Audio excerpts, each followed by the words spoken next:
I would like to welcome, by popular demand, a repeat of Dr. Bain returning. And if you missed his last talk here and did not memorize his bio, I will read it again for you. Dr. Stephen Bain is a full professor of counseling and the former founding director of the Institute of Rural Mental Health Initiatives at Texas A&M University, Kingsville. He is a licensed professional counselor, supervisor, and nationally board-certified counselor. He has over 3 decades of experience working with rural populations and communities providing mental health services and support. In 2021, Dr. Bain was honored with the Outstanding Research Award from the European branch of the American Counseling Association for his research in rural mental health. In 2021, he co-edited and published the first globally focused book on rural mental health and well-being in rural regions. In 2022, he was recognized by the Texas House of Representatives for appreciation of his work in raising awareness of the mental health issues. He is a strong advocate for and a supporter of rural public school districts, rural people, and underserved and underrepresented communities. He is currently co-authoring a second book, or has actually already done that, related to working with clients who have belief that they have had supernatural experience. And of course, today, Dr. Bain will be speaking on that very subject, Discovering the Normal in the Paranormal. He will give a review of his new book that should be coming out at the end of the year. He's also addressing the importance of embracing and understanding the paranormal as a context for finding meaning in life. I give you Dr. Stephen Bain.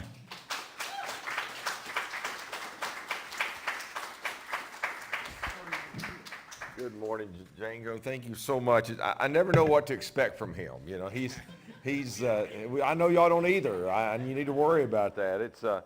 He's like me. I'm ADHD, squirrel, and have all kinds of stuff going on. And it's always good to have his energy. I appreciate him so much, and we've become friends, and I'm thankful for that. At least on my part, I'll say that.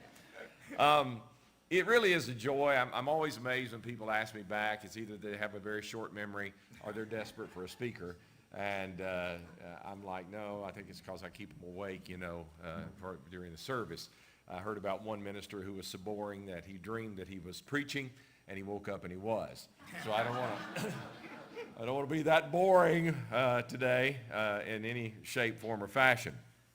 It is a fun topic that I'm coming to talk to you today about. In fact, my colleague, Dr. Christopher Garza, and I are doing the co-authoring of this book, which we hope and pray will be done by the end of the year. It's like, September of 25, we've got plenty of time.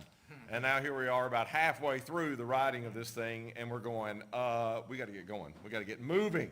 So I need your positive energy to help me do that. I want to thank the band also for the great music today. And I just like spooky and all that good stuff. I'm like, man, I've never had such a wonderful, inviting, embracing congregation do that kind of stuff for me. I have to tell you that he and Dr. Garza, see, I got squirrel moment there just for a second. Let me get back to where I was at.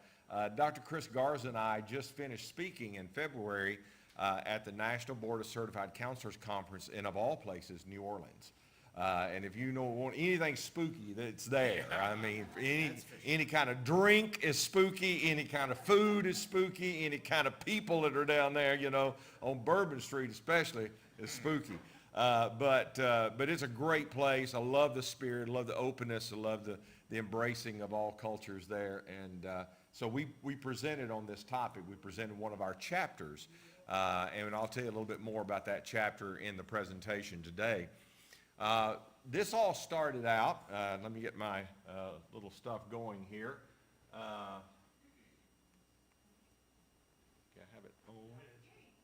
There it is. Yeah. Double check back one more, make sure I'm not skipping anything. Is that the first one? Okay. Okay, you're doing it from there? I don't have to worry about it here? Okay, see, that's spooky right there. I don't know what's going on. Paranormal stuff happening right here.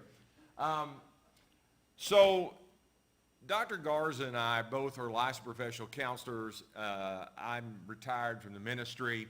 And I can tell you, I have seen some pretty crazy things in my life. I personally conducted over 350 funerals. I have held the hands of people when they died. I served for about a year as a volunteer chaplain at Driscoll Children's Hospital, and I saw some very interesting things there. I've held little babies, 3-pound neonate babies who were dying from mother's drug overdose, and held them till they passed. One of the most interesting things, and I'll start this today by just telling you this, I got a call one night as I was a chaplain there, and they said, we need you to come to the emergency room at Driscoll. There's been a bad car wreck, and there's a 8-year-old girl that's in the critical care. They're halo flighting her from out, I don't know if it was Bishop or Driscoll, somewhere out in there. And the mother and the grandmother were in the vehicle, and both of them are dead. And we need you to be there. And so when the helicopter landed, I was right there with the medical team to go up to her. And they had her on the stretcher, had a few bumps and bruises and scratches, but other than that, was good shape. And so when she came off the helicopter and I was walking along, I said, I'm Chaplain Bain, dear. I said, I'm here, and we're going to take care of you. And she looked at me and she said, where have you been? And I said, well, honey, I was at home asleep, and they called me and said, you'd been in an accident. And she said, no, that's not what I mean. This 8-year-old, very clear, very sharp young lady. By that time, we'd made it into the emergency part of the critical trauma care unit. Doctors began to work with her, and she was still addressing me. And she was like, you told me that you weren't going to leave me. The vehicle that she was in, it was on a rainy night, had turned upside down. Mother and grandmother were dead. She was hanging upside down in her, I don't know if it was a booster seat or car seat or whatever, but she was there. And had mud all in her hair from the mud coming in. And she said, you came to me in that truck and crawled in the mud up to me and said, I'm right here, I'm not going to leave you. And she said, and when they put me in the ambulance, you left. Where have you been? And the doctor looked at me, and I looked at him, and he went, like he'd seen this before. So we talked a little bit. Soon became evident she had not been hurt. She was not, she had not had any kind of a brain trauma, no head injury, nothing. And the doctor said to me over in the corner, he said, she has seen you. He said, were you there? And I said, no, I wasn't there. He goes, well, she has seen you. She's convinced she's seen you. She was convinced. So how in the world did that happen? Could it have been some angel who put on my face, Lord help us all, and approached that child? But that baby girl knew I was there with her and held her hand until the emergency personnel came. I was not there. I don't know how to explain that. So in the most clear definition of paranormal, param is the Greek alongside or beyond of, and normal, normos, meaning that which normally is, which we know what normal is. So that is a beyond normal experience. And it's what we would also call anomalous. We don't have a way of saying we can categorize that. We can solidify that. And the next day, the father met me, wanted to see me, and I thought, oh my goodness, he's going to chew me out for not being there. He's going to think that. He said, my daughter told me everything about you. He said, I just wanted to meet you. He said, I know you weren't there. He said, but I just thank God that you were able to be here when she got off out of the helicopter. He said, it was very meaningful to her. And I said, sir, I don't know what happened. I said, all I can tell you is that I was there. So that's just one of the many, many, many, many, many experiences that I've had.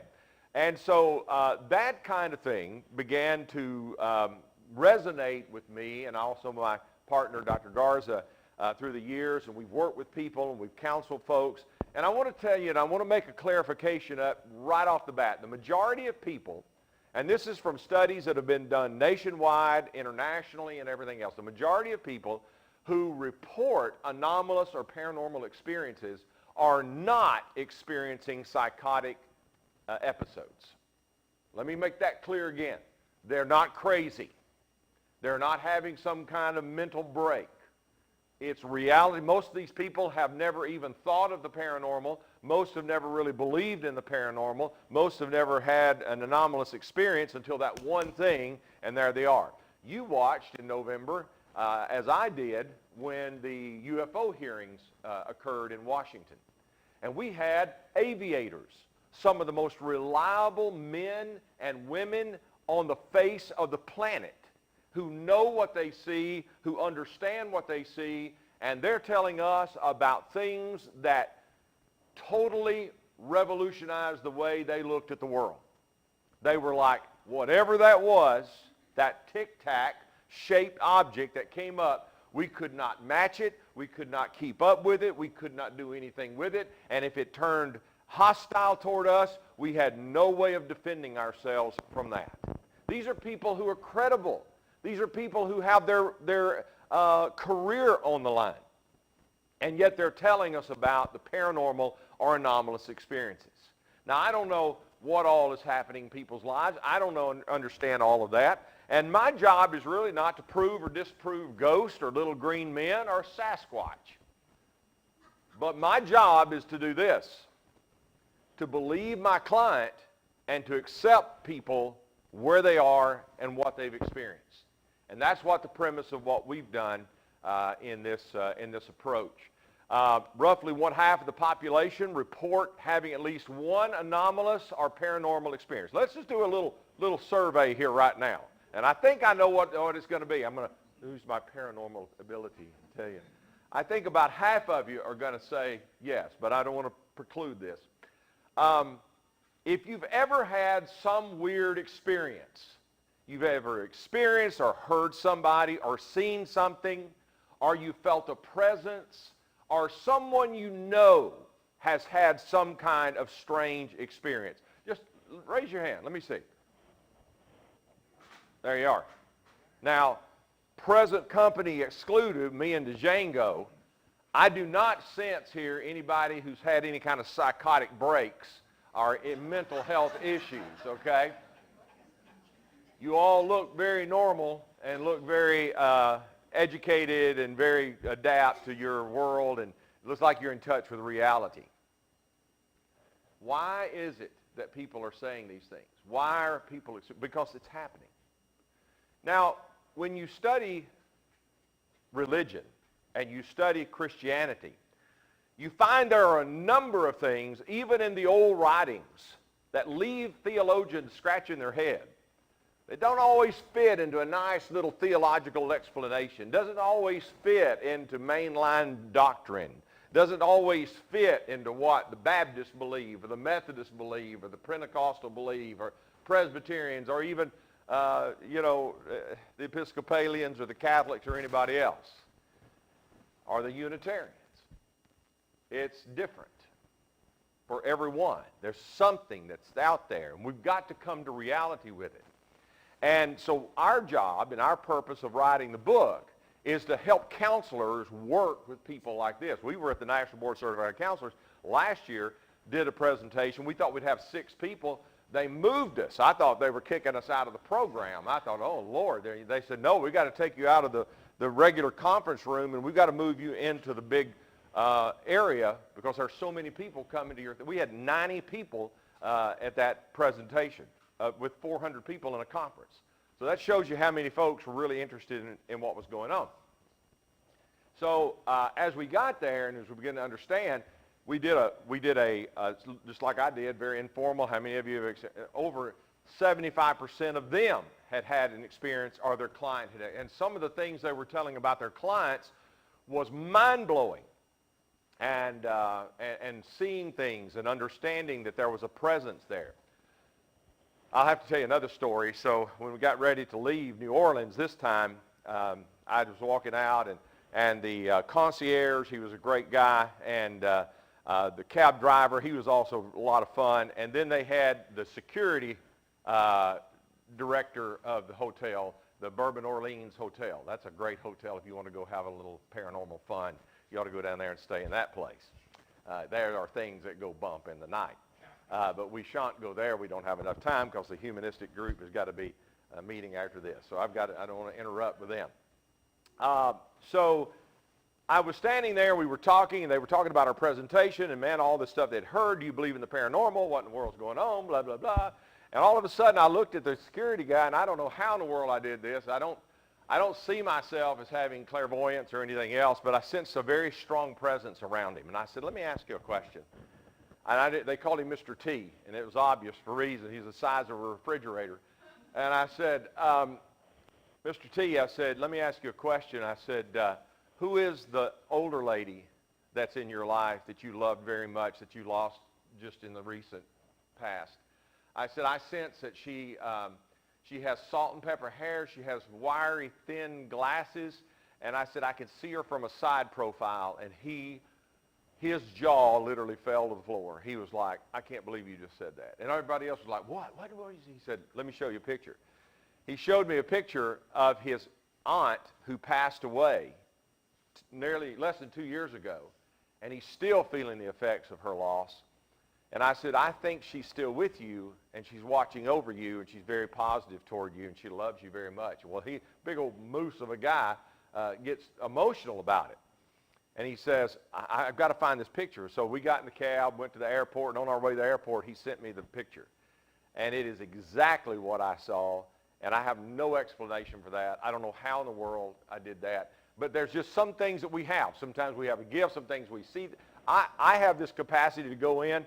I mean, I could do it here today, but I'm just really trying to shut it out. I can literally just see the things on people around here and just talk about things and just kind of give you an idea where you're at. I don't know if you want to call it a reading or an evaluation or analysis or whatever. I don't know how I do that. It's not a magic thing. I don't believe in magic. I don't believe like, some kind of fairy dust sprinkled on me. But at the same time, I think a lot of it is just experience, knowing and sensing and understanding, and also being intuitive spiritually. I think that's another thing. So how did in the world that happen? I don't know. I don't have an explanation for that. But the fact is, it does happen. So how do people handle this? Let's go back and talk about this. Are we really serious about all of this? So 83% of homeowners reported that they had paranormal experiences in their home. Some of you may have the same thing. You've got something happen in your house. You've seen shadows. You've heard voices. All of a sudden keys go missing, and you're like, wow, where are those? And it's not just because, with my age, 3 things go when you get old. One's your memory. I can't remember the other 2. But anyway, it's like, the keys go missing, and you're like, well, I've looked over there 5 times, and you come back a few minutes later, and there they are. You ever done that? That's kind of odd. Or just be watching television and all of a sudden you just see somebody walk by. I've had that happen on a number of occasions. I have, and I had this verified at Road Hall at A&M Kingsville. Some of you know that university. Road Hall, not Toad Hall, but Road Hall. Road Hall is renowned with stories. In fact, when I was dean and department chair, there were several cleaning groups that quit because of the paranormal stuff that was freaking them out. They just turned in a resignation. It wasn't because of me. I was just like, what in the world's going on? They said, man, we're leaving. We're up here at 3 o'clock in the morning, and people are talking out here, and there's no one there. These doors are locked. We hear doors opening. Bathrooms are, restroom urinals and potties are being flushed. No one's in there. And I've actually seen that. I've heard that of the urinals being flushed. And they're manual. They're not, the electronic deals. I hate those things, don't you? You go in the restroom, you try to get ready and get everything set there, and just about the time you get ready, it automatically whoosh, and takes everything with it. Like, man, just be blind for a moment. Don't be watching me. I don't like that. That had nothing to do with the story. But anyway, so I've heard that manual urinal flush. I said that to the police chief on campus. He said, we've got it on video. I said, the bathrooms? He goes, no, but he said, we have the audio of stuff flushing, and we've sent officers over there, and no one's in there. I'm like, So I'm not spending the night in Road Hall. I don't think so anytime soon. So anyway, all these house things are there. Top 3 paranormal experiences are hearing sounds, lights turning on and off, and hearing voices. Okay? I don't know why. Oh, there we go. I'm not going to, you probably can't even read this, but this came from a interesting Cinch Home Services survey in 2021. 64% of respondents reported already believing in ghosts before their experience, but 30% said it was their experience that made them believe. A lot of people don't believe in the supernatural until it happens to them. You know, it's like, I don't believe in fleas until you get an infestation of them, you know, and that's kind of what happens. As respondents' age increased, the likelihood of reporting a paranormal experience decreased. I don't know if it's because people just get accustomed to it and kind of get used to it and just say, well, whatever, you know, I'm getting close to the age where I'm going to become one of them. So I'm probably just going to, you know, just be cool with it. I don't know. But that was an interesting thing. Most common experiences, hearing sounds, lights turning on and off, hearing voices and all that. Here's another interesting thing. If you see the United States up there, most of the people who feel haunted are in the south part of the United States, the southern states. More spiritual, more down to earth, more connected. You know, we talk about all that, and you know, Christians are like, oh, I'm not believing that stuff, that's the devil, don't believe in all that. Of all people who believe in the paranormal, we ought to be the ones to believe in it, right? I mean, we believe Jesus walked on the water, rose from the dead the third day. You know, well, I'll tell about that a little bit later on. I'm getting ahead of myself, but I can't wait to talk about that. Here are some things that we wanted to really stress to the people who participated in our presentation. Not everyone who has a paranormal experience has a mental health issue. Our role as counselors is first to listen and second to support. Be careful about poo-pooing somebody's experience. Be careful about saying, oh, you didn't hear that, you didn't see that, or whatever, especially kids. You know, there's an interesting passage of Scripture that says that children have a guardian angel. That's interesting, very interesting. And sometimes they see them, and sometimes they feel their presence. Paranormal and our anomalous experiences may be considered culturally normal and unharmful. Many cultures embrace the paranormal. Many cultures celebrate the paranormal. If you're indigenous American, if you have any African American or a Native American Indian in you, you know that that your culture, your background culture, supports that and believes in that. I always wanted to be part Indian. I thought we were Cherokee at one time. My mother always told us we had some Cherokee. I did a DNA thing. I ain't got a drop of Native American in me. I'm so white they don't even x-ray me anymore. They just hold me up to the light, you know. The gecko looks good. So those who experience these anomalous phenomena may need to process them for meaning. What does it mean to have an experience like that? What does it mean to see those things? What does it mean to me? I heard my mama 2 years after she died. My mother died at 85 years of age. I heard her voice one morning speak to me. And I answered her back. And she was on top of this little hill. And at the bottom of this hill, there were two roads that intersected. There was no trees, there were no forests. It was just a lot of thick undergrowth. And I said, I'm coming to you, Mother. And you know, moms have a way of saying your name. One, they do it lovingly, and you know that that's your name. The other is when they're threatening to kill you, and you know then what that sounds like too, you know. And especially when they go, Steve Frank Bain, you know, the whole name. When they call you by the whole name, it's like they're preparing the epitaph for your headstone, you know, on that. But anyway, I heard her, and I processed that, and I was like, what does that mean? Maybe she's just telling me she's okay.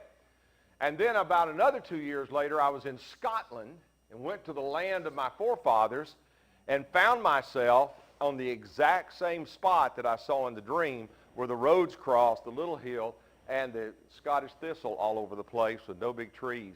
And I knew that it had been sent. It was truly I think, a miracle for me. Do we have any water? Could I just get a little drink of water? This hot air is drying my throat out. Those are things that we just want to kind of consider. I just happened to be in Austin, Texas one time and was looking at the old Moth Myrick house right below the Capitol and took a picture and didn't know until later that I pulled up a face. And you can kind of see, I don't know if you can see it here, but there's nose and mouth and beard. And that's the guy that actually built the house in 1858. So I have no idea how that came from, and I just, it's just, how is that, possible that something like that could happen? When we think about theoretical perspectives, I mean, do we have any basis for this? Well, Carl Jung was probably the most outspoken and vocal. Oh, thank you so much, Miss Kathy. Bless your heart. I probably will need it. Carl Jung was a pupil of Sigmund Freud. Now, Freud, besides being in love with his mother, he was a dichotomist. Freud believed that man is a body and a brain, and that's it. There's nothing more. But Carl Jung, who was his pupil, said, oh, no, there's more to that. He said, I believe in spirituality. So Jung believed that there was body, brain, and a spirit. And I do believe that's the way it is. So Carl Jung had a theory, a theoretical perspective called synchronicity. And synchronicity is his belief that consequences or coincidences, issues that have happened, ironies, synchronicities, whatever those were, occurrences are more common than what people think. It's like something happened, and then you find out later there was a meaning to that. They're not necessarily cause and effect connected right then, but later you realize, wow, there's a reason for that. Like a person might, I had an experience many, many years ago, back in the 90s, when I was supposed to board a plane in Raleigh, North Carolina. And the plane that I was supposed to be on, the plane that I was on going into Raleigh had been delayed, and we missed our flight. And I was like, ugh, we missed our flight. You ever done that? Arriving at the airport's tough anyway. People are afraid to fly. First word you see is the word terminal. That scares people. It's one of those things. And so you get there, and you're like, God, I'm going to be late. What am I going to do? How's all this? And sure enough, we were, and we missed the flight. That same day, that flight crashed in the mountains of North Carolina. Now, Jung would say that was an example of synchronicity. We don't understand why the things happen that they do. We don't understand why situations happen, but they did. And you've had those experiences as well. You've met people. Maybe the person that you fall in love with.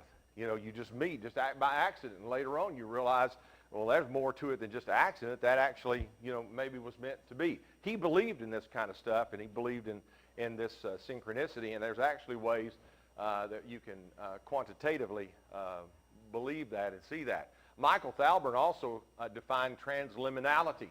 Trans, across, the limits, moving beyond the limits, as a hypersensitivity to psychological material, whether it's imagery, ideation, effect, perception, originating in the unconscious or the external environment. I sense that in me. That's what I was describing earlier, that transliminality. Sometimes I don't want to know the things that I feel or sense, and you've had that experience. You're like, I don't want to hear this.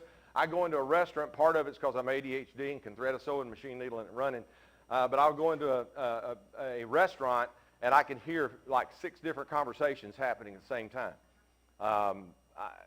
It's beyond me, and sometimes it's frustrating. And sometimes I don't want to hear what I hear and sense what I sense, but I do. So he believed in this transliminality thing, which is also a very important aspect to consider. Einstein, his theory of relativity, opens up a lot of opportunity to explain the paranormal through quantum interdimensionality. Reality may exist in forms of dimensions or other realities. And people used to believe here we are on Earth, and if there's a heaven, you have to get on a rocket ship and go all the way to the end of the universe and find it. Not necessarily. What if it's interdimensional? What if it's like we're all just sandwiched here in different layers of reality, and there's a fabric in the wrinkle of time or space or quantum physics, and you have an opportunity to just move? Have you ever felt like that you belong to another age, another era? Have you ever felt like that you sensed somebody or met somebody that you knew from a long time ago? I've done that with 2 or 3 people in my life. I was like, and I don't believe in, reincarnation. What was her name that believed in reincarnation so much? What was her name? Shirley MacLaine. Her famous statement was, I only had 6 more lives to give for my country. So it was like, kind of funny about that. But I mean, maybe it happens, maybe it doesn't. I'm not necessarily, I'm saying for me, I don't know that I believe in that. But there's something strange when you think about, why do I feel so connected? When I go to Scotland or England, I feel so connected to the land. I feel so connected to the buildings there. Where is that coming from? I felt very connected to an area one time and discovered that was where my sixth great grandfather who came over here, the immigrant grandfather who came from Scotland, he and his wife were married there in Edinburgh, Scotland. And I felt that, and so I don't know how to explain that. Even in the Bible, there are things that are interesting. When the scripture says in 2 Corinthians to be absent from the body is to be present for the Lord, that's kind of like Einstein's theory of relativity. You're here and then you're there. It's how it moves. It talks about being surrounded by a great cloud of witnesses. There's another passage, even in the Old Testament, in the very first murder of the Bible. What did God say to Cain? He said, your brother's blood is crying to me from the ground. I've sensed those kinds of things. I've been there. You've done that too. You walk into a place, you go, man, there's something weird about this place. I don't understand it. And you find out later, maybe somebody died or some kind of tragedy occurred there. Those are the kinds of things that we're talking about. So much in the world. And also, I'm probably getting ahead of myself, but we've got to do it for time's sake. What time is it? Oh, my goodness. Y'all are listening too slow. I'm trying. There's a passage in the scripture when Jesus walks on the water to the disciples, comes to them on the boat, and they're freaking out of their gourd because they're like, it's a ghost, it's a ghost. And what does he say when he gets in there? He doesn't say, guys, there's no such thing as ghost. Get a hold of yourself. He says, touch me and see. I'm real. I'm not like a ghost. Now, I know you got to be careful arguing from silence, but that's a pretty profound statement to me that's being unsaid. I'm not going to correct you on this because I'm not going to deny that there may be a situation. Another time on the Mount of Transfiguration, Moses and Elijah suddenly appear with Jesus. They've been dead hundreds of years. Where'd they come from? Amazing things that we just sometimes don't understand it. There's so much in this world that the world is so wonderful and wondrous and amazing that we don't realize all the amazing things that are going on. In his book, The World as I See It, Einstein wrote, the fairest thing we can experience is the mysterious. It's the fundamental emotion which stands at the cradle of true art and true science. He who knows it not and can no longer wonder, no longer feel amazement is as good as dead. It's this knowledge and this emotion for the mysterious that constitute the truly religious attitude. In this sense and in this sense alone, I'm a deeply religious man. What a powerful statement that there's so much in this world that we don't understand. And it's great that we do. It was just some things I said to the counselors. But this is the ghost method that we talked about. This is based on Rogerian therapy, Carl Rogers' person-centered therapy, that basically says you are there to help the client. You're there to help the person. In other words, to provide unconditional positive regard for that individual. Isn't that what we all ought to be doing all the time? You don't have to be a counselor to do this. You don't have to be a psychologist to do this. We ought to be all about your decree. Your creed earlier states that very thing, that we are to respect every person regardless of their background. Unconditional positive regard is at the very foundation of what this congregation is about. I appreciate that. Thank y'all so much. Genuine graciousness, where we listen and we are genuine. People are tired of fake stuff. They're tired of the Hollywoodized drama stuff. They want the real thing. Holistic hearing, listening, not just parroting back what somebody says. That drives me crazy. We had to go through and cut our teeth on reflective listening. And she said, well, I'm feeling kind of bad about myself today. Okay, it sounds like you're feeling bad about myself. I just said that. Are you deaf? Yes. That's what I'm talking about. So we're talking about hearing at a different level. Hearing what's not being said. Hearing what might want to be said but is afraid to be said. There's a lot of people. Some of you are right here in this meeting today. Some of you are watching by television or by computer.